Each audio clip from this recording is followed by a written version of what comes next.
Donc c'est avec un réel plaisir que nous accueillons ce soir le Rav Dre. Il était parmi nous il y a 2 ans pour un sujet sur les rêves. On lui cède Baruch Haba et sans plus tarder, je lui laisse la parole. Merci. Désolé. Bon. Merci beaucoup pour cette invitation. Toujours un plaisir de venir dans cette communauté, donc effectivement pour la 2e fois. Et je vous avertis, donc je vous connais. Et comme je vous connais, je me suis dit qu'on va monter la barre. Parce qu'il y a quand même beaucoup de personnes ici qui sont capables de bien réfléchir. Alors je vous ai amené ici ce qui s'appelle on va faire ensemble une conférence totalement interactive. C'est même pas une conférence. C'est vraiment, on va essayer de découvrir ensemble un verset de la Torah, un seul petit verset de la Torah, qui a en tout et pour tout 13 mots. Et le but de l'opération, votre mission si vous l'acceptez, sera de tout simplement, dans un premier temps, de découvrir toutes les questions qui devraient surgir à la lecture du verset. Qu'est-ce que j'appelle une question? Question de sens, question de grammaire, question de lexique, question de syntaxe, de toute forme de questions qu'on peut avoir. Si nous étions un examinateur du bac de français ou tout simplement une personne qui lit un texte en français. C'est la raison pour laquelle vous avez devant vous ce qu'on appelle un doctorat, c'est-à-dire un document de Torah. Et je l'ai plié en je ne sais pas combien, pour ne pas que vous regardiez les questions qu'on attend. Ne trichez pas, je veux qu'on trouve toutes seules les questions. Et le document, comme vous le voyez, donc c'est un verset qui est marqué en caractère gras. J'ai fait précéder de ce verset d'un premier verset en caractère moins gras, qui nous permet de définir le contexte. Et vous avez évidemment sur la droite la traduction en français, de façon à pouvoir réfléchir en français. Donc voilà l'opération. Première étape, on va lire et traduire le verset. Deuxième étape, c'est à vous de jouer et de poser toutes les questions qui vous traversent l'esprit par rapport à ce verset. Et une fois qu'on aura fait la récolte de toutes les questions, on pourra petit à petit envisager de répondre tels que les plus grands maîtres de notre tradition ont répondu à ces questions. Toutes les questions que vous trouverez, de façon générale, ont déjà été balisées depuis des siècles, et déjà de façon extrêmement forte par les maîtres du Talmud, en plus 400, et puis les maîtres du Moyen-Âge, de façon absolument incroyable. Alors on va voir dans quelle mesure un verset est tout simplement une matrice infinie. Donc voilà un petit peu le but de l'opération. Ces personnes qui ne sont pas d'accord avec ce travail peuvent directement prendre des bambas qui ont été servis et repartir aussi sec, mais je ne me vexerai pas du tout. En tout cas, ceci étant dit, on commence. Donc je vous lis le premier verset, verset numéro 7 que vous voyez ici, est là juste pour pouvoir placer le contexte. Donc le texte de la Torah nous dit Ki yebecha evion mi achad achecha. Lorsqu'il y aura un indigent de parmi tes frères, be'achad sha'arecha, dans une de tes portes, be'artsecha, sur ta terre, asher Hashem elokecha noten lach, que Hashem te donne, lo te'ametz et levavecha. Ne durcis pas ton cœur, velo tikpotz et yadecha, et ne ferme pas ta main, mi achicha, de ton frère à Evion, l'indigent. Donc je répète, d'une traite, lorsqu'il y aura en toi un indigent de parmi tes frères dans une de tes portes dans ton pays que Dieu, ton Dieu, te donne, tu ne durciras pas ton cœur, tu ne fermeras pas ta main de ton frère l'indigent.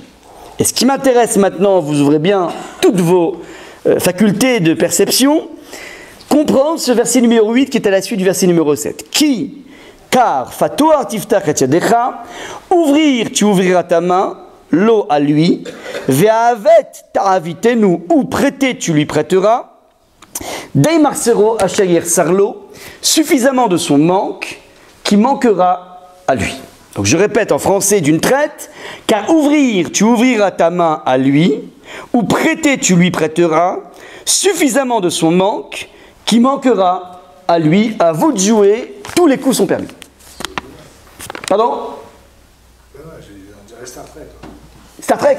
Ouais. Quoi Star Trek? Non. Ok, c'était pas une question. Bip, Joker, ensuite. Je vous écoute. Regardez, c'est très simple. S'il n'y a pas 10 questions de sens, moi je prends mes clics et mes claques. Donc la balle est dans votre camp. Très bien. Première question, le principe de la redondance. On a Pato Artiftar, très bien. On ouvre les enchères, c'est génial. Alors, Pato Artiftar, ouvrez, tu verras, c'est une redondance. Pourquoi la Torah a besoin d'utiliser une redondance? Vous allez me dire peut-être que c'est un style littéraire. On a vu ça dans le Cid, vu, je l'ai vu. Seulement, c'est dur de dire que la Torah s'attache à des effets de style. Ouais, ce qu'elle veut, la Torah, c'est transmettre un message. Elle veut bonifier un individu. On se fie un petit peu, on peut se passer tout simplement de toute forme d'effet de style. Donc, première question, pourquoi une redondance de Patoar Tiftar? Ça fait une question, il n'en reste plus que 9. Regardez, profitez, parce que de façon générale, les rabbins, ils font des appels aux dons. Vous avez la chance avec moi, je fais des appels aux questions. Ouais, il n'implique rien du tout. Même si le thème parle de données, ouais, mais vous devez nous donner des questions. Voilà, c'est tout. La petite rata echad sera fait en fonction des questions. Ensuite. Est-ce que c'est pour nous dire qu'on doit donner de soi-même la semaine prochaine? Alors, je ne cherche pas des réponses, mais je m'excuse. Je cherche des questions pour l'instant, je ne veux pas les réponses. Les réponses, on verra après. Pour l'instant, les questions. Voilà, donc il y a une redondance. Ce que ça veut dire, c'est qu'il y a des tonnes de choses certainement dans le sens que vous dites, mais pour l'instant, je vais rester dans le suspense des questions. Attendez 2 secondes, avant. Tu lui prêteras suffisamment de son manque. Ça veut dire quoi exactement? Tu lui prêteras suffisamment de son manque? Ça veut rien dire. Génial, excellente question. L'expression est ou prêter, tu lui prêteras suffisamment de son manque. On ne comprend pas ce que ça veut dire. C'est du charabia. Très bonne question. Validé. 2. Ensuite. Voilà. Je suis frappée par les termes ouvrir et fermer. C'est-à-dire que on dirait que ça s'adresse à celui qui a besoin, mais aussi à celui qui doit réagir. C'est-à-dire que ces deux termes-là m'interrogent. Alors, fermer, il n'y a pas. Parce que fermer, c'était dans le verset précédent. Je ne regarde pas le verset précédent.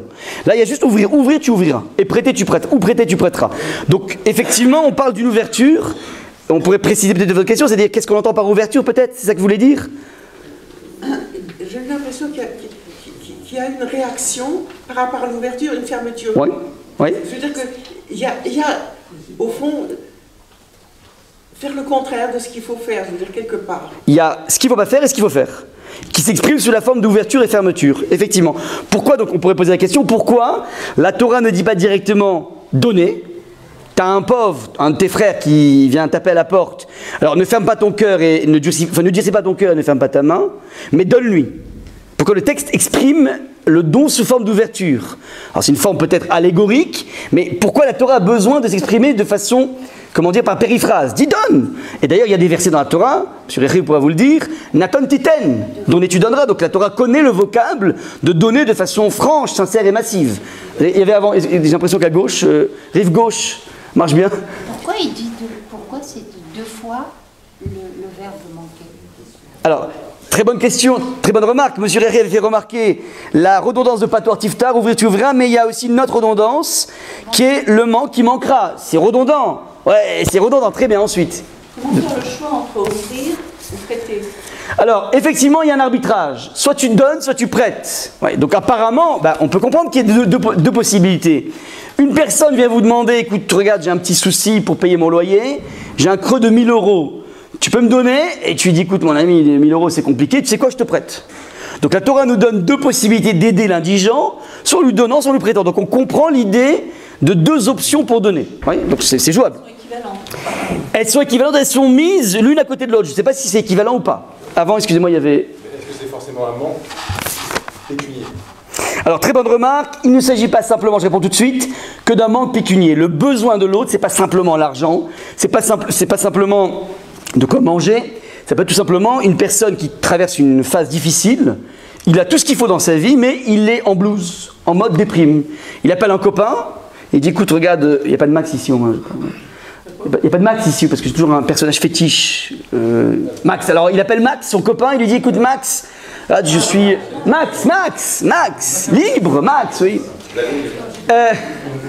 Donc, il appelle son copain Max, il dit, écoute Max, regarde, je ne sais pas ce qui se passe en ce moment, je ne sais pas ce que j'ai, je suis fatigué. Max entend ça, il dit, waouh, je vais massacrer ma soirée en lui parlant, j'en ai pris pour 2 heures si je lui réponds. Alors Max peut faire le choix de dire, écoute, désolé, ça va bientôt couper, je passe dans un tunnel. Alors tu dis, mais tu te moques de moi, je t'ai appelé sur le fixe. Non, mais j'ai fait un transfert d'appel sur mon portable, je passe dans un tunnel. Donc c'est la possibilité qui s'appelle, voilà, pour dire, voilà, je veux passer Max veut passer tranquillement sa soirée, et donc, ou bien il peut dire, ok, je t'écoute. Et pendant 2 heures, il va l'écouter, se plaindre, un chagrin amoureux, un chagrin je sais pas quoi de la vie. Donc ça, c'est ce qu'on appelle aussi la personne qui tape à la porte. Il a tout l'argent qu'il faut, il a toute la santé qu'il faut. Oui. Donc les besoins d'un individu sont multiples.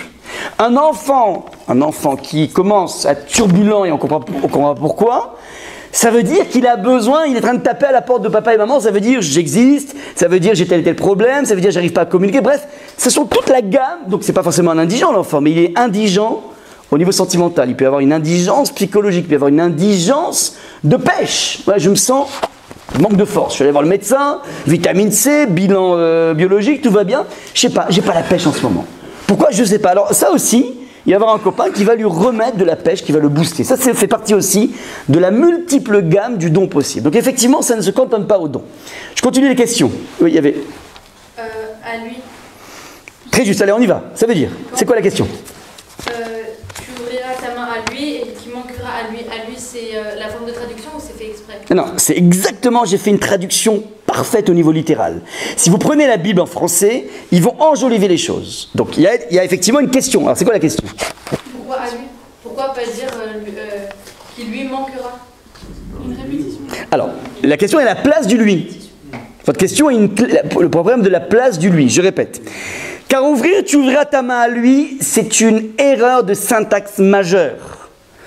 Rappelez-vous de vos vieilles leçons du Becherel, si vous n'avez pas laissé votre Becherel au bled ou Becherel, peu importe.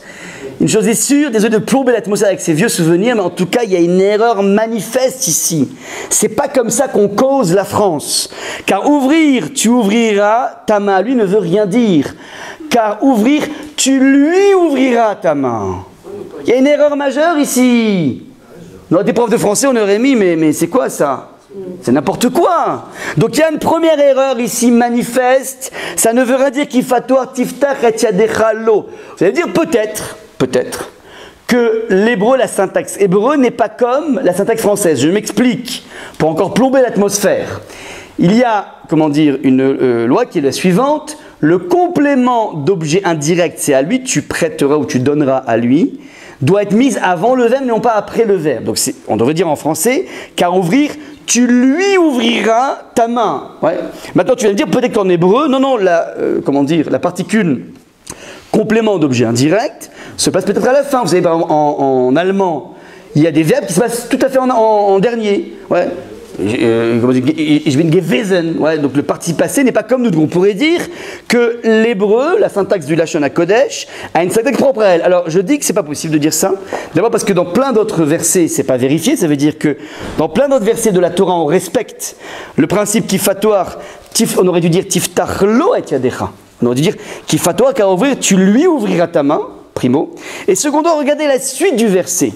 Ve'avet ta'avitenu, ou prêter, tu lui prêteras. Cette fois-ci, le ta'avitenu indique, alors on a un verbe, va'avet, donc c'est une répétition, une redondance du verbe prêter, mais ta'avitenu, c'est la contraction du lui à l'intérieur du verbe. C'est une forme qui n'existe qu'en hébreu, qui est la suivante, ça veut dire qu'on a contracté le complément d'objet indirect, lui, à l'intérieur même du verbe. Ve'avet ta'avitenu, sous-entendu, et prêter, tu lui prêteras. Ça veut dire non seulement le lui n'est pas placé comme dans la phrase qui précède, mais qui plus est, on a pris le soin de le contracter à l'intérieur du verbe, ce qui veut dire que la Torah sait pertinemment placer le lui à sa bonne place. On est d'accord ? Oui. Ouais. Donc là, il y a un problème à comprendre ici, c'est que d'un côté, le lui est écartelé, il n'est pas à sa place, il aurait dû être Kifatoar tiftach lo, et yadecha, ouvrir, tu lui ouvriras la main, et il est déconnecté, puis juste après, dans le même détour de phrase, le lo va être contracté dans le verbe, donc il faut comprendre d'où provient cette valse du lui, tantôt écartelé, tantôt contracté dans le verbe. Très bonne question, c'est deux questions d'un coup là. Ensuite. C'est plus facile, est-ce que c'est parce que peut-être, est-ce plus facile de prêter que de donner? Vous êtes déjà dans les réponses, ouais, patientez, un petit peu de suspense, ouais, c'est pas grave, on verra ensuite les réponses. Autre question. C'est assez paradoxal en fait entre le fait de donner et il y a aussi ce mot suffisamment qui réduit un peu, vous voyez. Alors qu'est-ce qu'on entend dans le mouvement de la phrase très juste? Dei marsero, on va donner, donc lorsqu'on donne, on a l'impression qu'on a quelque chose de magnanime devant nous, on sent une sorte de torrent de dons. Et et là d'un coup, dei marsero, on va circonscrire les choses suffisamment de son manque, donc il y a une sorte d'effet de mouvement au sein même du verset, très juste. Ensuite. cette mitzvah, elle relève de l'obligation, on va dire, morale ou bien de l'obligation légale? C'est pas clair. Dans la Torah, il y a tout. C'est un méli-mélo. C'est moral et légal, mais c'est aussi légal. Non, est-ce que c'est. Quel sens ça a de faire du fait de donner une obligation légale? Donner, c'est. Voilà. Parce qu'il existe une loi. Parce qu'il existe une loi de la Torah que si on a de quoi, on est obligé de donner. On expliquera pourquoi. Mais effectivement, c'est légal. Maintenant, il n'y aura aucun beddin qui va venir tirer les oreilles à une personne qui ne donne pas. Mais par rapport à ta relation avec Akadosh Baruch Hu, tu n'as pas le droit au niveau halachique, au même titre, tu n'as pas le droit de manger du porc. Tu n'as pas le droit de. C'est un conseil qu'on donne à Non, non, non, c'est une mitzvah. C'est une mitzvah. Ouais, dans le monde de l'ordre. Ouais, on ne mange pas de cochon, on ne peut pas fermer son cœur et sa main à celui qui tend la main. Maintenant, si t'as pas, t'as pas. Mais tu peux prêter. Tu peux prêter. Au niveau de la construction du verset, normalement. Alors la virgule, vous en faites pas cas, c'est le site internet duquel j'ai pris le verset, ils mettent des virgules. Ça correspond à des ta'amim.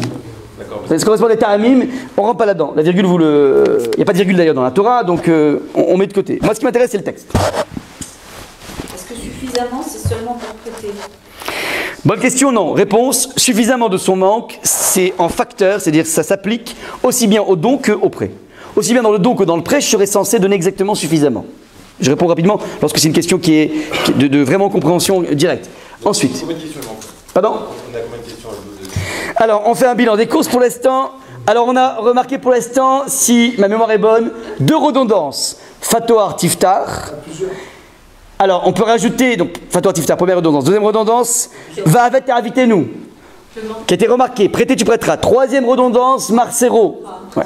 Ensuite, on a posé une question du lui.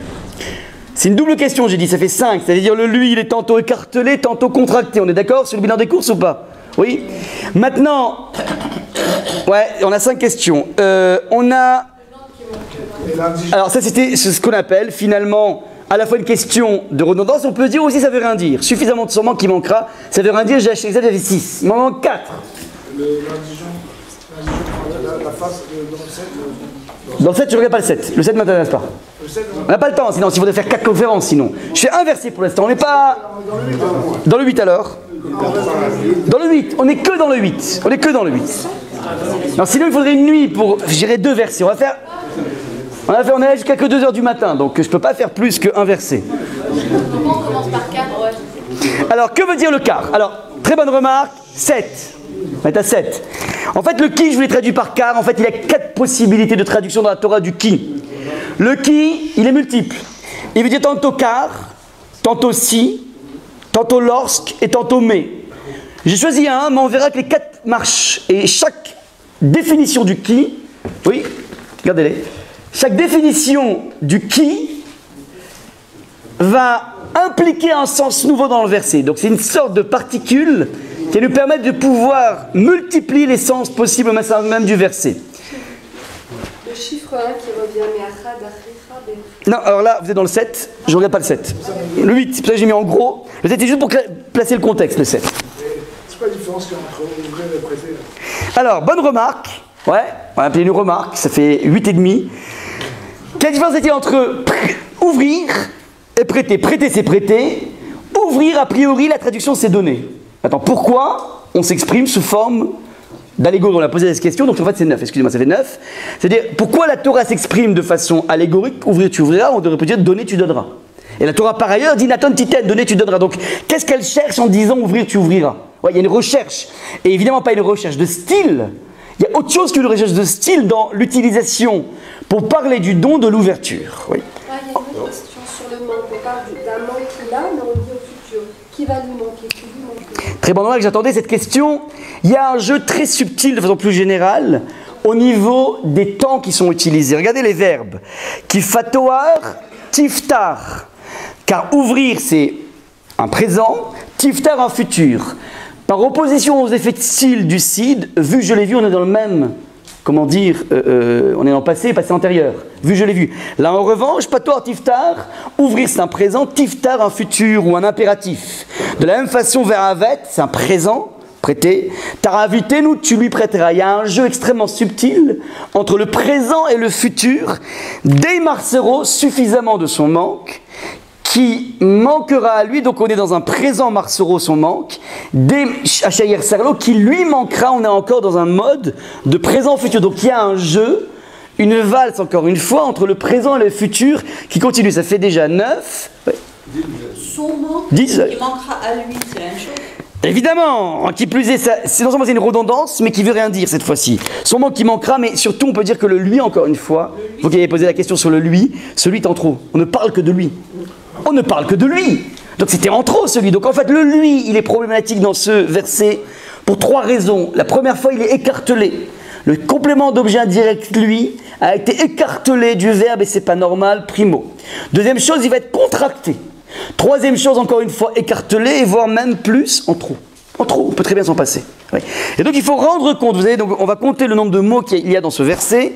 Qui 1, Fatoar 2, Tiftar 3, Et 4, si toutefois Et, ouais. Yadecha 5, Lo 6, Vaavet 7, Ta'avitenu 8, Dei 9, Marsero 10, Asher 11, Yersar 12, Lo 13. Il y a 13 mots ici. On n'a pas moins de 10 questions. Pas moins de 10 questions. Vous êtes d'accord ou pas? Pour l'instant, je me permets de rajouter, pour ajouter encore des questions, une question de sens, je pense que certaines personnes l'ont senti. Lorsqu'on te dit, une question a été posée dans ce sens, on te dit, voilà, tu as un indigent, il a besoin de conseils, il a besoin de carnet d'adresse, il faut que tu lui files la connaissance que tu as du meilleur avocat par rapport à son problème, bref. Donc tu es sollicité par lui. Tu as 2 solutions, soit tu lui donnes, soit tu lui prêtes. Alors pour l'argent c'est facile, soit tu donnes, soit tu prêtes. Et la Torah les a présentés l'un à la suite de l'autre. Elle a commencé par parler du don par rapport à l'indigent. Et ensuite elle te dit ou bien tu prêteras. Petite parenthèse pour les linguistes émérites de cette salle, j'ai traduit le Ve'ahavet ta'avitenu. Et le V normalement c'est un et, conjonction de coordination. Mais j'ai traduit ici par ou, parce que dans le sens de ce verset, il veut dire ou. Le vav, le et, dit le Radak Rabbi David Kimri, un très grand maître de l'exégèse biblique du Tanar, explique qu'il y a une douzaine de fonctions possibles du vav. Donc le vav n'est pas que et, mais peut vouloir dire aussi ou. Et en l'occurrence ici, ça veut dire ou. Donc soit tu donnes, soit tu prêtes. Alors je pose une question ici, au niveau ce qu'on pourrait appeler la pédagogie. Tu es en face d'un pauvre qui te tend la main.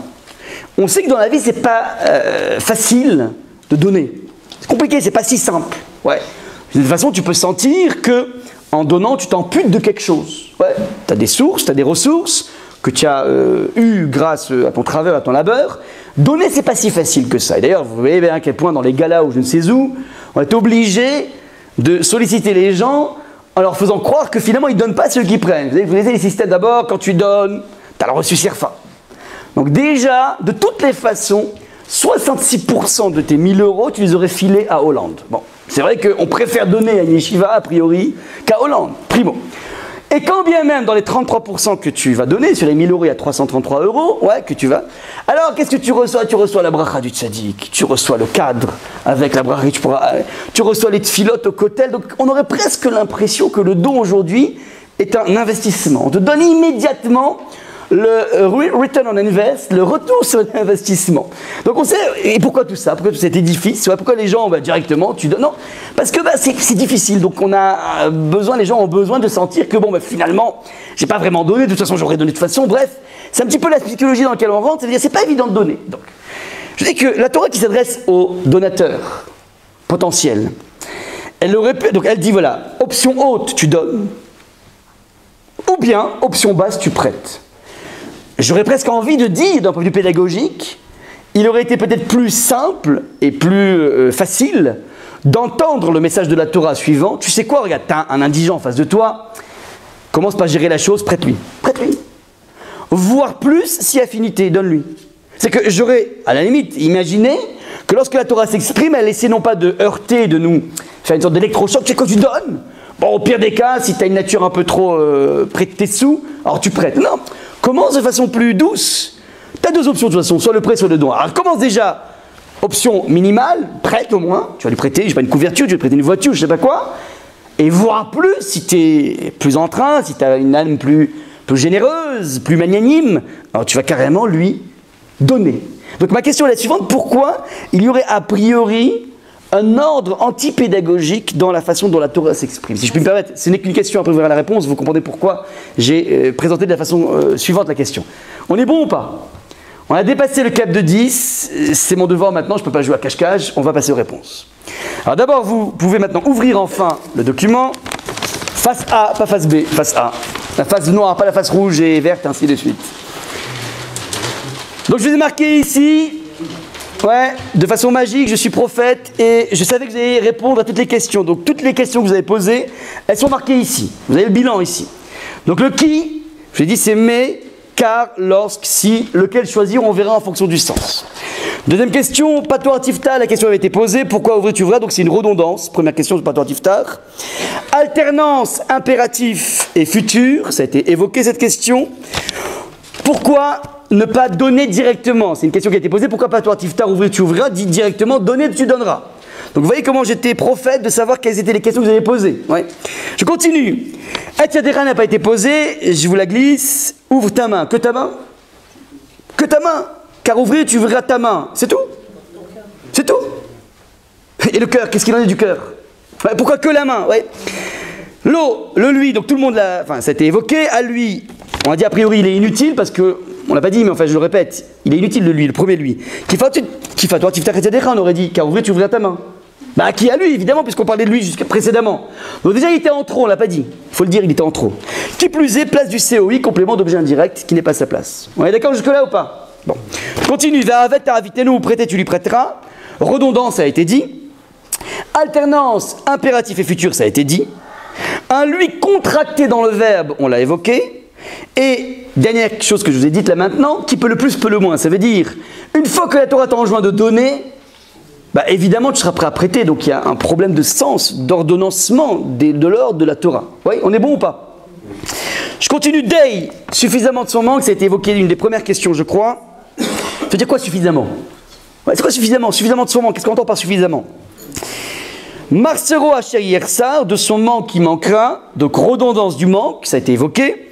Redondance de son, Marsero, de son manque, mais on ne parle que de lui. Marsero, c'est son manque. Mais on ne parle que de lui, donc Marsor, son manque. Enfin, le manque, pas son manque, pourquoi son manque? Et encore une fois, présent et futur. Ouais. Dei Marsero, suffisamment de son manque, c'est le présent. Asher Yerserlo, qui manquera, c'est un futur, donc pourquoi encore une alternance de présent et futur? Et enfin, dernière chose, le dernier lui, ouais, il était en trop, comme on l'a dit depuis le début, et qui plus est, encore une fois, ce complément d'objet indirect qui navigue n'importe où. On aurait dû dire Dei Marsero, ouais, Dei Marsero Asher Yersar. Alors, on aurait pu l'éviter, et encore une fois, on voit que ce lui a été placé en fin de phrase. Voilà donc un petit peu un éventail de toutes les questions qu'on posait. J'ai pas tout balisé. On va se cantonner à ces questions. Ouais. On attaque maintenant les réponses. Vous êtes prêts? On attache les ceintures. Je peux me permettre de demander un verre d'eau pour prendre un petit peu de carburant. Merci beaucoup. C'est tiré d'où? Ah, c'est tiré d'une étude personnelle du verset. Le verset qui vient d'où? Ah, de la Torah, Vaikra, Kaf Gimel, excusez-moi. C'est un verset de la Torah, j'ai oublié de dire, évidemment, c'est un verset de la Torah. Ouais, parce que, ouais, la Vaikra. Donc, Akadosh Baruch Hu, lorsqu'il s'exprime, on dit apparemment, il parle le charabia. Ouais, il parle du charabia a priori. Donc, on va essayer de comprendre pourquoi Hachem, lorsqu'il s'exprime dans la Torah, merci beaucoup, a fait tellement d'erreurs de syntaxe, de bizarreries au niveau du sens, et, comment dire, de formes extrêmement lourdes, ouais, qui sont dénuées totalement de respect de la grammaire du Lachon HaKodesh. Donc voilà un petit peu, c'est le but de l'opération. Merci beaucoup. Pas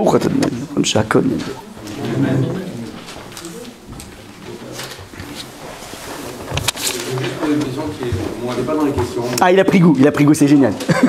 Sur ça, en soi, à part le fait qu'il y ait un présent et un futur, ouais. On nous donne, on dit de donner un monde futur, donc on ne connaît pas. Parce que, il y a ce qui lui manquera. Ouais. Très juste, donc on verra, très juste, on verra dans la réponse. Si je ne vous ai pas dit, vous m'arrêtez. Ouais, donc, exactement. Ça veut dire, il ne faut pas simplement gérer l'opération SOS, ouais, le SAMU. On gère aussi à long terme. Donc, je donne directement la réponse. Il ne faut pas simplement gérer donc le problème actuel, la conjoncture, on va dire. Il faut gérer aussi la structure. Une personne qui est dans le besoin, plutôt des fois que de l'aider directement, bah, apprends-lui un métier. Ça lui donnera une indépendance plutôt que d'être sans arrêt au crochet de la société. Donne-lui un métier, donne-lui une source de subsistance qui lui permettra tout simplement d'éviter de taper à la porte régulièrement. Donc c'est un petit peu l'idée. Donc ça veut dire qu'il y a une lecture de la conjoncture. Actuellement, il a faim. Tu gères ça, mais tu vas essayer d'avoir un regard un peu plus profond et te dire, attends, mais qu'est-ce que je pourrais faire pour améliorer l'état de cette personne qui lui permettra de lui-même avoir son indépendance. Donc voilà un petit peu une des réponses possibles. Alors, de façon méthodique, on va défiler chacun des mots du verset pour essayer de comprendre ce qui se trame ici. On s'accroche, c'est bon, si vous ne comprenez pas, vous m'arrêtez tout de suite. Qui, donc je vous ai dit, c'est plusieurs possibilités. Alors, première possibilité du qui, on va dire mais ou car, ça revient exactement un peu au même. Ça veut dire le qui vient jouer le rôle de charnière entre le verset numéro 7 et le verset numéro 8. Le verset numéro 7 nous a enjoint de ne pas durcir notre cœur, l'oté amet et levavecha, velo. Et tu ne fermeras pas ta main, donc tu ne fermes ni ta main ni ton cœur, tu ne durcis pas ton cœur, mais, ouvrir, tu ouvriras. On a posé la question de la redondance, donc on peut comprendre peut-être que la redondance est due, cette double ouverture est due à la non-double fermeture. Ça veut dire, on t'avait dit, ne durcis pas ton cœur, ni ne ferme ta main, mais ouvre, tu ouvriras. Sous-entendu, tu ouvres quoi ? Ton cœur et ta main. Ce qui est intéressant, ça veut dire, j'aurais pu penser que je n'ouvre que ma main, mais on te demande, avant même d'ouvrir ta main, fatoar tiftar et yadecha, ouvrir ta main, d'ouvrir quelque chose quoi ? Tout simplement le cœur. Ça veut dire le mais qui nous permet de mettre les deux versets en symétrie, en opposition de symétrie, nous permet de comprendre quel est le sens de la première redondance fatoar tiftar. C'est clair jusque-là au niveau de la démonstration. Alors tout ce que je dis est marqué chez les maîtres du Moyen-Âge. C'est le Rachaim, c'est le Rachid, c'est le Ramban, c'est le Rabbi Chaim Paltiel, c'est le Sforno, c'est le... Je ne me rappelle plus des adresses, mais le Balatourim, on a une flopée, un festival total de rabbinim du Moyen-Âge qui vont décortiquer le texte et qui vont nous livrer toutes les réponses. C'est juste une question parce que, d'accord, si vous dites que dans le 7, c'est ce que je voulais parler du 7, mais vous avez dit que Dieu durcira son cœur et après il ouvrira ta main, donc on pense que les deux, tu ouvriras, c'est-à-dire le cœur et la main, d'accord ? Le premier patois, ouvrir le cœur, et ensuite le main, voilà. Tu peux parler la main ? Pardon ? Jeter la main.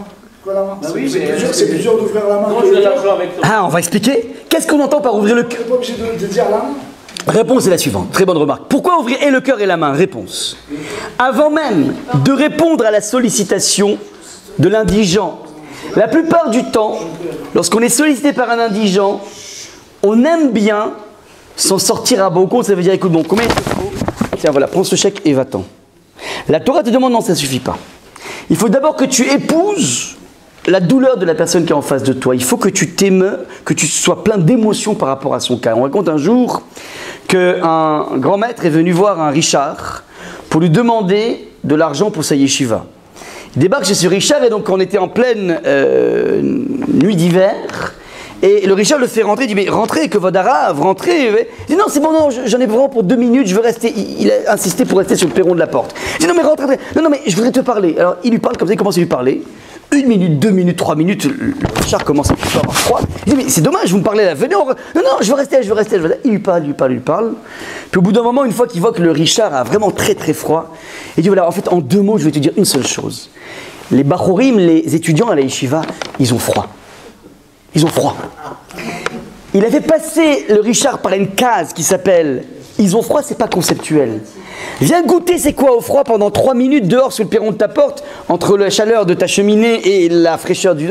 Et, ah ok, ça veut dire, tu fais épouser à la personne qui donne le problème qu'a la personne et que l'indigent, et donc du coup, la façon qu'il va aider, pas simplement le montant qu'il va donner, pas que le montant, il va avoir un véritable ressenti, d'où la nécessité de marquer dans la Torah, car tu ouvriras ton cœur et ensuite ta main, et plus tu ouvriras ton cœur au préalable de ta main, plus petit à petit, tu pourras taper juste. Donc voilà un petit peu une des réponses par rapport à... Donc tout ça découle d'une bonne définition du qui, petite parenthèse. Je continue dans ce festival. Qui, donc on a dit, veut dire car ou mais. Deuxième possibilité, plus spirituelle, qui veut dire lorsque. Qui veut dire lorsque, ça veut dire. On lit le verset de la façon suivante. Qui lorsque fatouar, lorsque, littéralement, lorsque tu voudras que s'ouvrent pour toi les canaux des brachot. Vous savez qu'Akadosh Baruch Hu a promis à celui qui donne une flopée de brachot. Donc, on te dit la chose suivante. Kifatoar. Lorsque tu voudras que s'ouvre dans ta vie le canal de l'euro-million, des brachot ou de je ne sais quoi, tiftar et yadecha. Commence par ouvrir ta main. Pour pouvoir déclencher le canal de la bracha qui vient de là-haut, encore faut-il commencer à mettre en place une démarche du don en bas, des petits dons que tu feras, d'où en même temps l'alternance entre le présent fatoire j'ai envie que la bracha vienne inonder ma maison.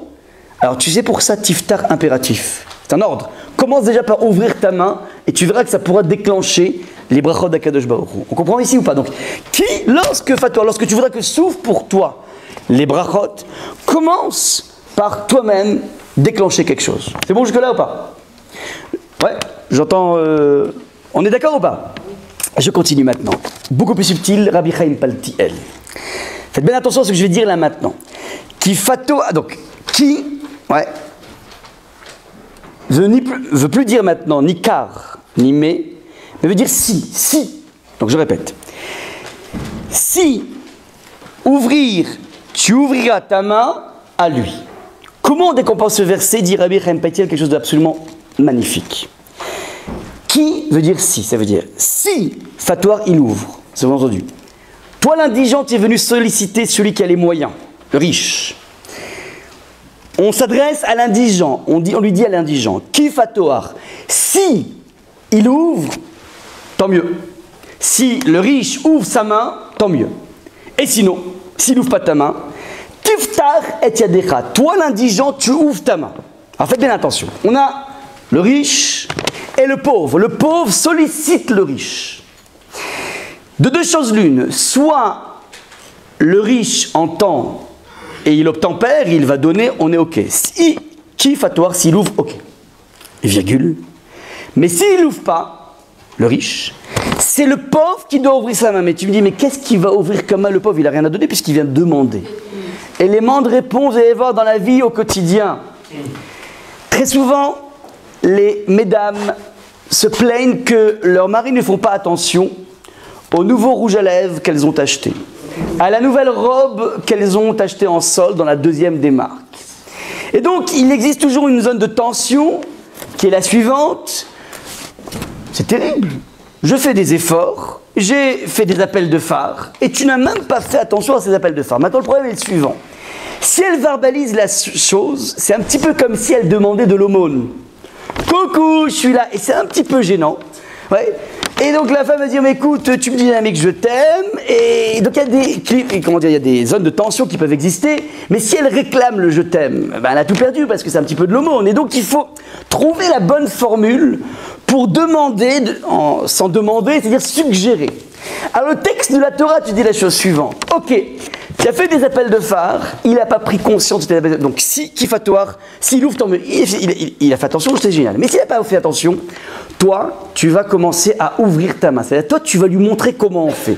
Comment tu peux, entre guillemets, éduquer ton mari lorsque lui, dans son domaine, il revient des courses, plutôt que de remarquer que dans les courses, il s'est, comme toujours, planté sur la forme des tomates. On voulait des tomates rondes, il a amené des tomates ovales. Plutôt donc de stigmatiser, de se focaliser sur ce qui ne va pas, essayez de regarder ce qui est finalement assez remarquable, en 1 heure, faire à la fois le kasher et le Leclerc ou le, je sais pas quoi, enfin le Auchan. C'est waouh, impressionnant, et de glisser la remarque sur la tomate qu'en 2e lieu. Ça veut dire que tu es en train de faire prendre conscience à ton mari que tu as remarqué son efficacité. C'est le propre des hommes d'être efficace, d'être musclé, d'être capable de faire les choses rapidement, pas dans tous les détails, ils n'auront pas une liste parfaite, mais ils arrivent à avoir des efficacités. Être capable de repérer l'efficacité pour apprendre à son mari à repérer les choses qui méritent d'être repérées, même qui sont de l'ordre du normal, qui permettra peut-être au mari de prendre conscience que wow, y a des choses qui sont dignes d'être repérées. C'est normal de se maquiller, mais ça vaut le coup de le repérer. Voilà un petit peu comment la dynamique du verset se place. Donc je répète, Kifatoar, cette fois-ci, c'est assez original comme explication, parce qu'en fait, c'est un jeu entre les sujets. Au début, Kifatoar, c'est si le riche ouvre, tant mieux. Mais s'il n'ouvre pas, cette fois-ci, le sujet, c'est plus le riche, mais le pauvre. Tiftach et Tedekha, toi, tu ouvres ta main, tu vas lui montrer comment on prend conscience des qualités normales de l'autre. Vous voyez un petit peu comment la dynamique du verset s'installe, et ceci rien que parce qu'on a traduit le qui par-ci. Vous voyez un petit peu les embranchements possibles. On est clair jusque-là ou pas? Je continue dans ce, document. On a pour l'instant réglé les 4 sens possibles du qui. On avait dit que c'était mais, car, lorsqu'avec cette explication de la bracha qui va découler dans notre foyer, et enfin si cette explication extrêmement élaborée d'un maître, encore une fois, de notre histoire. Fatwa tiftar et la redondance, oui. Excusez-moi, juste c'est pas très clair pour le si, parce que on donne, d'accord, mais on ne peut pas prêter le si. Vous voyez ce que je veux dire? Alors, en l'occurrence, dans l'éducation, on la donne. Ouais, effectivement, il y a des choses qui ne se donneront simplement. Un complément, effectivement, ça se donne, ça se prête pas. Ouais, sinon c'est grave. Ouais, c'est grave, ça s'appelle du troc, c'est extrêmement dangereux. Effectivement, il y a certaines choses, oui, dans lesquelles la liste ne sera pas exhaustive. Mais c'est une réalité de la vie que le verset veut rendre compte. Ouais, c'est un des pans de la vie que le verset veut souligner ici par cette, à la fois ce sens de qui et cette redondance du patoar tiftar. Donc, qui patoar s'adresse cette fois au début aux riches, et tiftar s'adresse aux pauvres. D'accord? Le verset, comment dire, offre une multitude de possibilités, c'est une sorte de matrice infinie, et voilà donc un des aspects de cette matrice.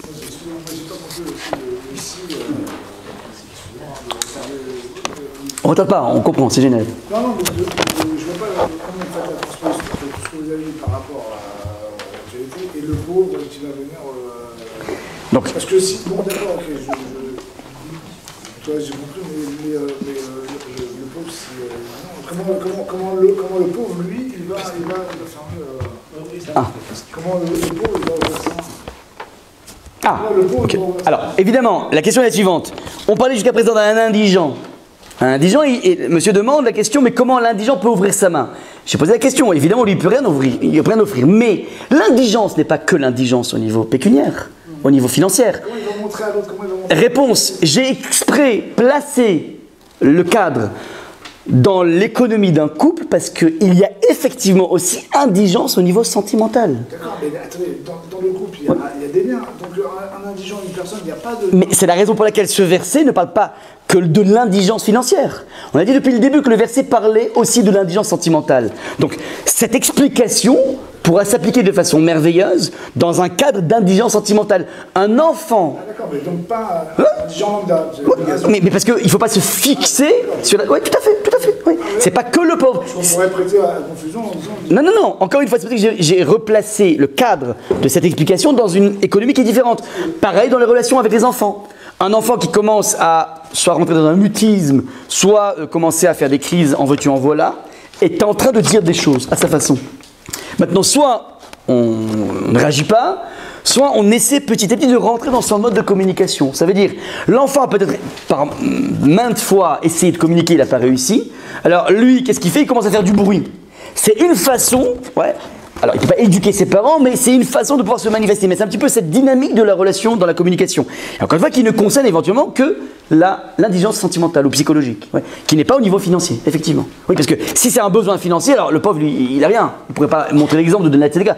Peut-être s'il montrait l'exemple de donner la tzedaka pour inciter les riches, je ne sais pas, peut-être. Mais bon, c'est plus tiré derrière les faits. Alors, donc là-dessus, dans cette explication pourra se réaliser, si vous voulez, dans un autre domaine de la vie qui n'est pas celui du pauvre et du riche, mais plutôt au niveau sentimental. Je continue. Fatwa tiftar, ouvrir, tu ouvriras. Par la redondance, on a dit jusqu'à présent, l'explication qu'on a de la redondance, c'est le cœur. Pourquoi il y a ouvrir le cœur au préalable avant ouvrir la main. Autre explication possible, Rashi va dire, fatwa tiftar, c'est ouvrir plusieurs fois. C'est quoi plusieurs fois? Ça veut dire être capable de multiplier plusieurs fois un acte de don. On va expliquer exactement comment ça fonctionne, mais il faut être capable pas simplement de donner l'espace d'un moment, une personne qui a été sollicitée et puis d'un coup il s'embrase et il se dit bah voilà je vais donner d'un coup 1000 euros. C'est beaucoup mieux dans la vie de donner 1 euro fois 1000 que 1000 euros d'un coup. Pourquoi? Parce qu'en fait on habitue le geste, par le geste de donner 1 euro, on habitue sa vie, son mode de fonctionnement à s'ouvrir à l'autre, et c'est beaucoup mieux que l'espace d'un instant de 1000 euros. On va expliquer tellement ce mécanisme, comment on donne. Donc ça c'est Fatwa Tiftar plusieurs fois dit Rashi. Autre possibilité, Fatwa Tiftar vient indiquer, faut donner mais de façon qualitative aussi. Il ne faut pas jouer que dans la quantité mais dans la qualité. Tu peux lui donner parmi la faim, tu peux lui donner de quoi manger, mais tu peux aussi lui donner aussi des bonbons. Tu peux essayer de varier ce que tu vas lui donner. Donc c'est être capable de pouvoir avoir une offre beaucoup plus pléthorique. Dernière possibilité, un commentateur va dire Fatwa Tiftar, c'est pas simplement la quantité et la qualité, c'est aussi le premier fatwa, n'est pas le cœur, mais c'est les dents. Lorsque tu donnes, il faut que tu souris. Il faut faire un sourire à une personne à qui tu donnes. C'est marqué d'ailleurs dans le Shulchan Arour. Tu lui souris, tu ne te dégages pas de la personne qui te réclame. Il faut que tu sois capable de pouvoir lui sourire. Maintenant, il y a une idée absolument géniale qui est marquée ici. Donc je répète, fatwa veut dire ouvrir, c'est-à-dire ouvre tes dents, ouvre ta bouche, tu ouvres, et après tu donnes. Qu'est-ce qu'on gagne par là? Lorsque Yaakov Avinu a réuni tous ses enfants à la fin de la paracha de Vayechi, au début de la paracha de Vayechi, à la fin de sa vie, au crépuscule de sa vie, il décide de donner une bracha à chacun de ses enfants. Il va prendre Yehuda, à qui il dit la chose suivante. Je tronque le verset, la fin du verset, Veleven Shinaim Mechalav, qui veut dire, donc Veleven Shinaim Mechalav, littéralement ça veut dire la blancheur des dents, Leven Shinaim Mechalav, à partir du lait. Ouais, c'est une formule poétique de Yaakov Avinu qui vient dire la chose suivante, mon fils Yehuda, t'auras les dents blanches par le lait. Pourquoi? Parce qu'il aura un territoire tellement plein de prairies, il aura tellement de vaches laitières, qu'il aura du lait à gogo, et il en aura d'ailleurs donc les dents blanches. Juste avant, il lui a dit tu auras tellement de vignobles que tu en auras les yeux rosés, les yeux rouges. Ouais, donc c'était un petit peu le système wine and cheese qui a été proposé à Yehuda. Ça c'est donc ce sourire ultra bright qui a été promis à Yehuda. Ça c'est ce qu'on appelle la lecture au niveau du sens littéral. Leven shinaim mechalav, la blancheur des dents par le biais par le biais du lait. Les maîtres du Talmud dans le traité de Ktuvot, page 113, font remarquer que la particule mechalav même, c'est une particule qui indique, dans une première traduction, la provenance. Aniba mi Yerushalayim, je viens de Yerushalayim, c'est le 2. Donc tu auras les dents blanches du lait, par le lait, c'est la provenance. Mais le même indique aussi dans le Lashon HaKodesh, dans la langue de la création, il indique ce qu'on appelle aussi le comparatif de supériorité. Par exemple, si je veux dire que je suis plus riche que toi, je dis Ani yoter ashir mimecha. Plus que toi, le même, c'est plus que. Ani yoter gavoa mimcha, je suis plus haut que toi. Ani yoter atzlan mimcha, je suis plus fainéant que toi. C'est même donc veut tantôt dire la provenance, tantôt dire le comparatif de supériorité.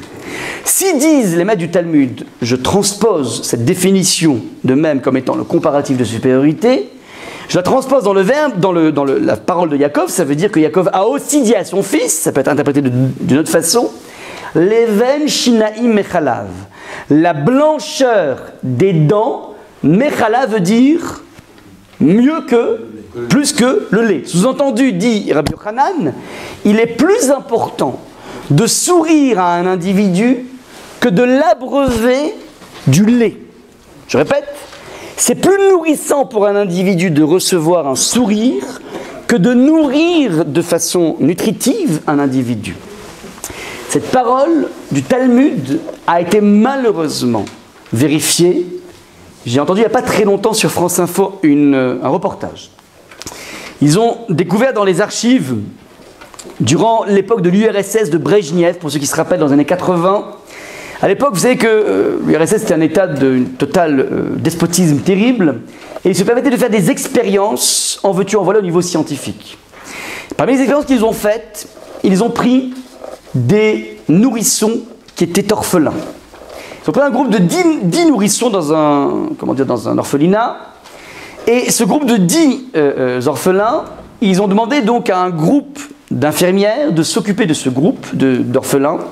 Et ces infirmières avaient pour ordre de systématiquement venir nourrir l'enfant lorsqu'il réclamait, donc un enfant de quelques mois, de le nourrir en temps et en quantité suffisante. Donc elles amenaient exactement les 3 cuillères de maternat ou je ne sais quoi, exactement quand l'enfant demandait, mais elles avaient pour ordre, ces infirmières, de n'engager absolument aucune communication avec l'enfant. Ce n'était que technique.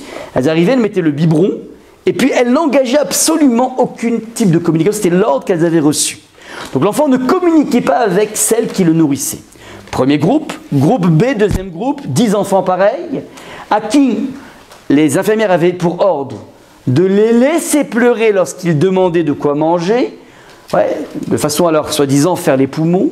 Et lorsqu'elles arrivaient et donnaient à manger, elles devaient donner pas la quantité suffisante, ça veut dire qu'ils ont orchestré une carence au niveau calcium, à tous les niveaux d'ailleurs, mais elles avaient pour ordre, lorsqu'elles donnaient le biberon, de nourrir, de parler avec l'enfant, d'engager et de faire des papours et des mamours. Ils ont fait donc l'expérience sur les 2 groupes. Le premier groupe qui n'a pas été nourri d'un point de vue sentimental est sorti tout simplement asocial.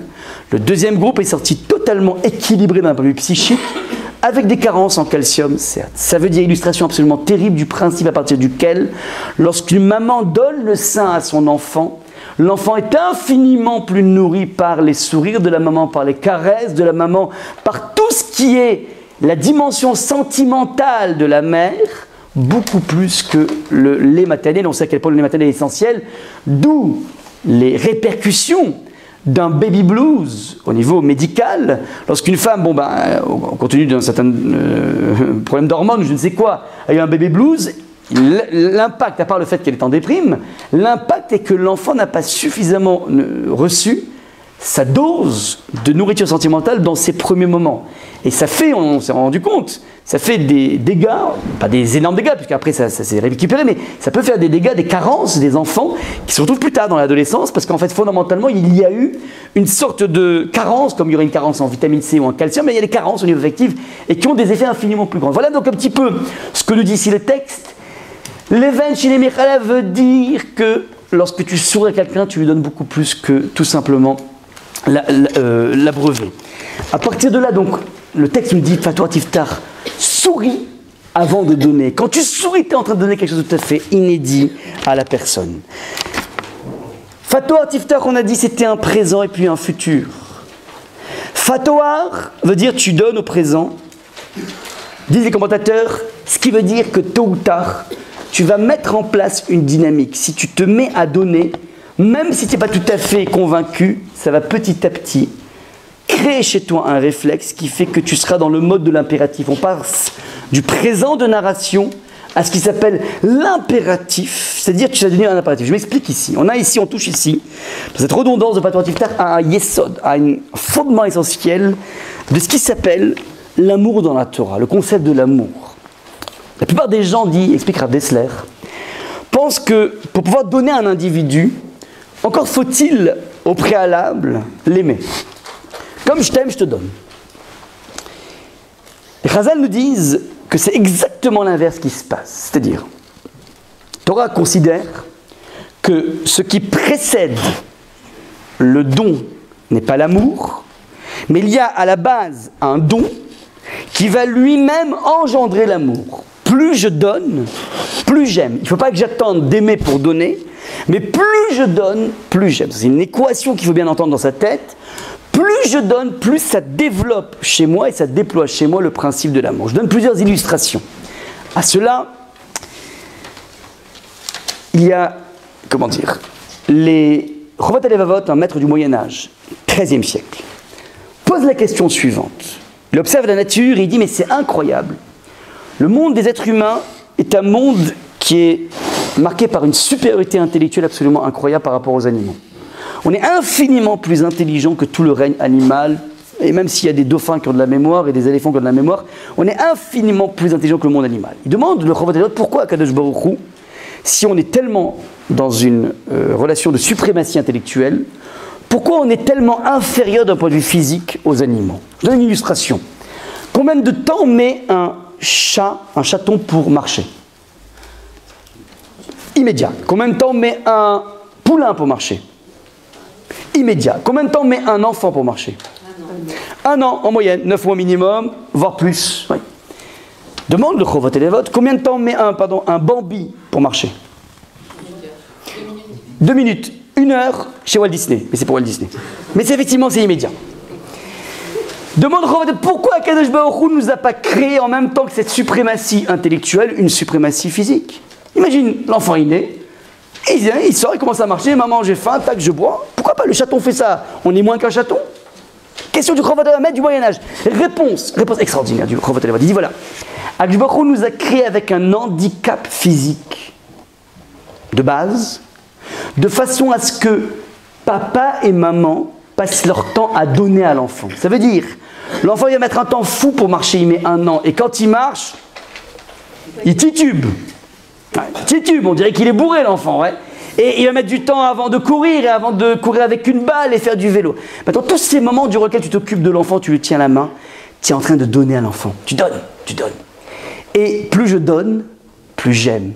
Comme Akadosh Baruch Hu était intéressé à créer un type de relation entre les parents et les enfants, des relations d'une intensité gigantesque, alors il a créé d'entrée de jeu un handicap de base, de façon à créer une relation papa et enfant, maman et enfant, qui fait que même si l'enfant, le garçon, il a 50 ans et le papa, il a 80 ans, l'enfant, il sera toujours suspendu à l'approbation de son papa qui lui dit « Mon fils, je suis fier de toi. Mon fils, je te bénis. » Et un enfant sera toujours suspendu à ce que lui dira sa mère à 85 ans qui lui dit « Eh, dis Max, tu t'es brossé les dents ?» Ouais, incroyable, tu dis pas à un enfant de 50 ans tu t'es brossé les dents. Oui, mais c'est comme ça.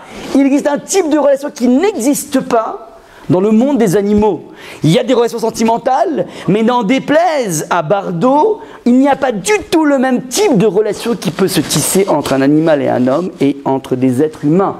Et donc c'est ça exactement, le Rav dit voilà, Hachem visait très haut dans notre type de relation, c'est la raison pour laquelle il a créé cet handicap. Je vous donne une question, est-ce que, Monsieur le Président, est-ce que le détecteur de tomates et concombres a été mis en place? Pas encore. Pas encore, non, je voudrais qu'il soit mis en place parce que je vais dire des choses qui risquent de gêner. La question est la suivante. Interdiction de jeter des concombres et des tomates. J'ai une cravate qui est violette, je ne voudrais pas qu'elle devienne rouge, ni verte. Pourquoi, en général, je mets les précautions, de façon générale, les mamans aiment plus leurs enfants que les papas? Elles ont une relation Parce que les enfants les incitent beaucoup plus. Je veux dire, mais d'où ça vient? Quand les enfants se réveillent la nuit, c'est maman. Quand les enfants ils ont mal quelque part. La réponse a fusé. Tout simplement parce que l'être féminin a 9 mois d'avance. 9 mois de douleur croissante en crescendo. Un crescendo qui commence par des nausées, puis ensuite des crampes à 3 heures du matin, et puis ensuite une démarche façon canard. Et puis, vous savez, lorsque j'ai eu notre première grossesse de mon épouse, on était à l'époque en Israël, et mon épouse était allée faire des cours pour apprendre à respirer pour les contractions. Et le gynéco qui chapeautait un petit peu toute cette organisation de cours a tenu à former les maris. Alors, nous on était un petit peu intrigués, mais qu'est-ce que nous on a à faire par rapport au monde de la contraction? Comme dirait l'humoriste Pierre Desproges, lorsque la maman expulse son bébé, le mari lui tient la main et il se sent soulagé. C'est l'humoriste, c'est interdit d'après la halakha, donc ne voyez pas du tout là-dessus une quelconque permission. En tout cas, voilà, c'est juste pour l'humour. Ça veut dire, qu'est-ce que nous on a à faire dans ce monde de l'expulsion? Alors, je vous ai dit voilà la chose suivante. Vous savez, votre femme est au 8e mois. Au 8e mois, en général, lorsqu'un enfant sort, l'enfant fait en général 3 kilos. Mais elle, la femme, elle a pris facilement 10 kilos. 10 kilos concentrés, nous avait dit, devant et un petit peu sur les côtés. Mais essentiellement focalisés. Il nous a dit la chose suivante.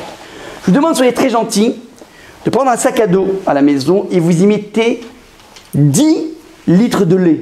Des petits packs comme ça, de lait. 10 packs de lait, 10 litres de lait, petites tétrabriques.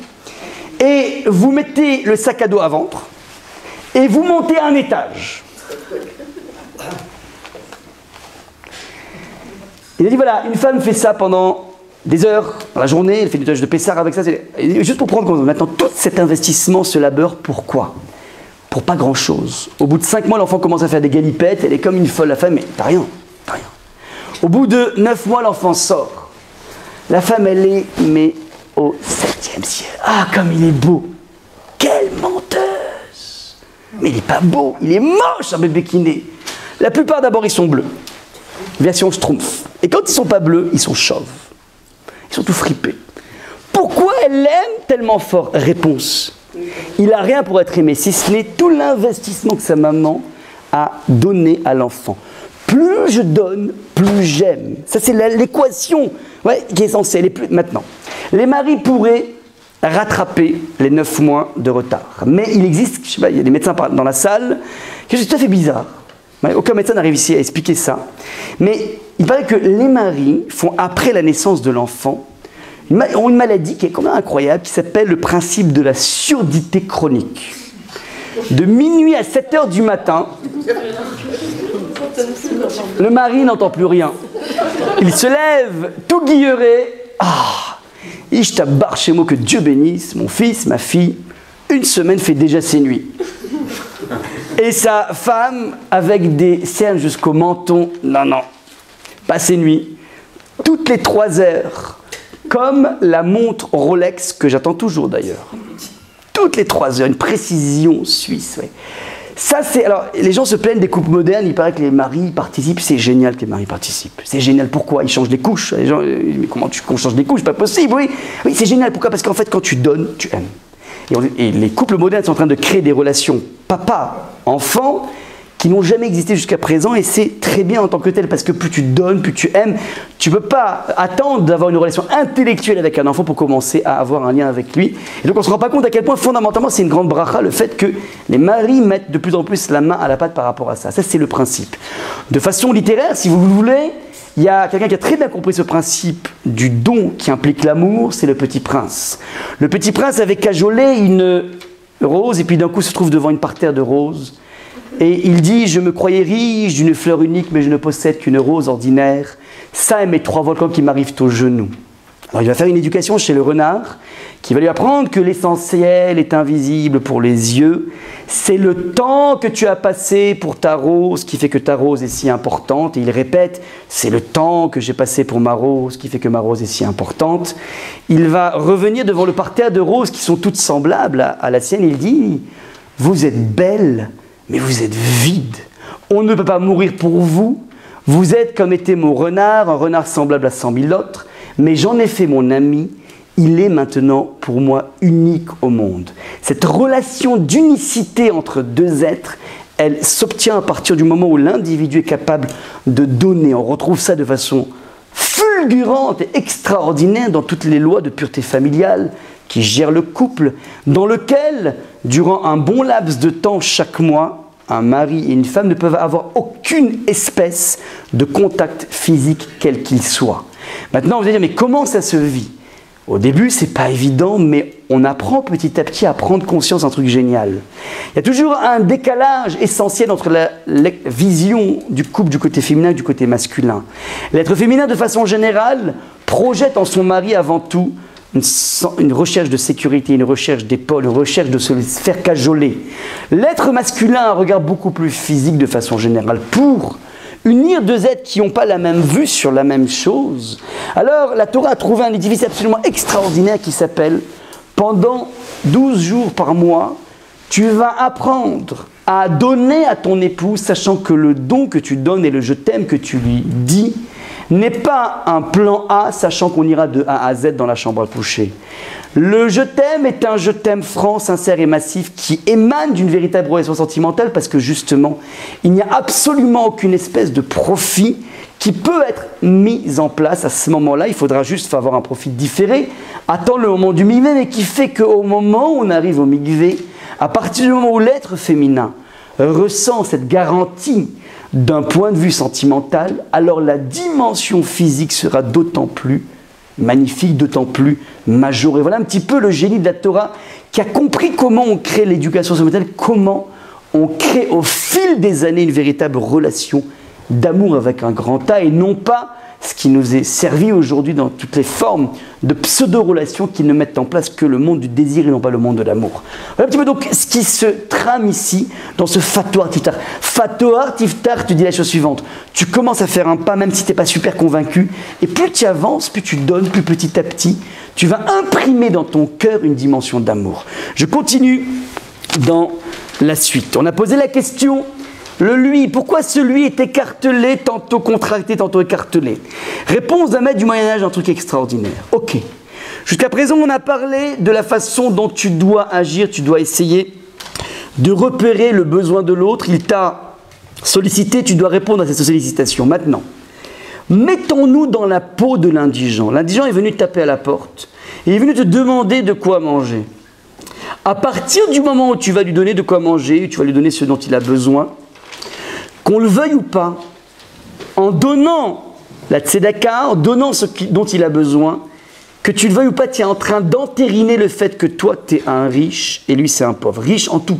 Riche en carnet d'adresse. Il avait besoin d'un avocat, c'est toi qui lui as donné. Et donc, quand tu lui donnes de façon directe, qu'on le veuille ou pas, tu froisses un petit peu sa dignité. Il n'y a pas le choix puisqu'il t'a sollicité, mais qu'on le veuille ou pas, tu ne fais que le cristalliser dans sa position d'être indigent.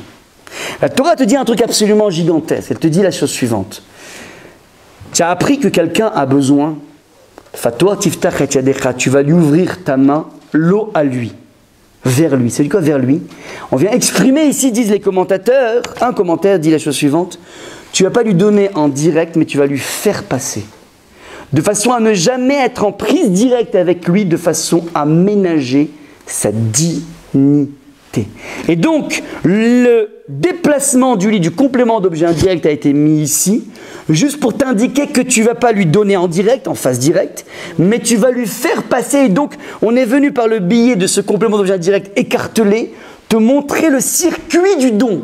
Ce n'est pas un don en direct, mais un don en shunting. Ça veut dire tu vas contourner et tu vas lui faire passer. Inversement, deuxième partie de la phrase, ou prêter, tu lui prêteras, puisque le prêt, il va te rendre. Alors là, il n'y a aucun souci. Tu peux être en face directe, puisque finalement, tu ne froisses pas du tout sa dignité, puisque finalement, tu as fait une lettre de reconnaissance, 1000 €, il te les rend dans 3 mois, et puis c'est tout. Et donc, le verset a voulu, par le décalage de cette particule l'eau, de complément d'objet indirect, te montrer quel est le circuit que tu vas utiliser. Soit c'est un circuit en direct, en phase directe, soit c'est un circuit en phase tout simplement détournée. On est clair jusque-là ou pas? Ça répond? Ouais. Je continue. On expliquera le troisième lot en dernier, pourquoi cette fois-ci il est inutile a priori, j'ai pas répondu à ça, et pourquoi il est en décalage. Une question. Si c'est indirect, il va y avoir un problème au niveau du sourire qu'on lui donne. Ok, alors dans ce cas, ok, encore une fois, on ne peut pas composer tous les commentateurs en même temps. Ce qui m'intéresse, c'est qu'on aborde toutes les facettes de la relation intersubjective. Et c'est ça le génie de la Torah. Par le biais de 13 mots, regardez un petit peu tout ce qu'on a déjà dit, rien que sur une redondance, mais qui est inscrit dans la Torah. Je ne vous ai pas catapulté des connaissances externes. Ça, c'est ce qu'indique le verset dans une répétition, parce qu'il y a un futur et un présent. Et donc, on vient t'indiquer ici, la Torah a besoin, avec quelques mots, elle arrive à te distiller une multitude de sens et un sens infini. Vous savez, cette conférence, je l'ai faite plusieurs fois, ça fait 2 ans que je l'ai écrite.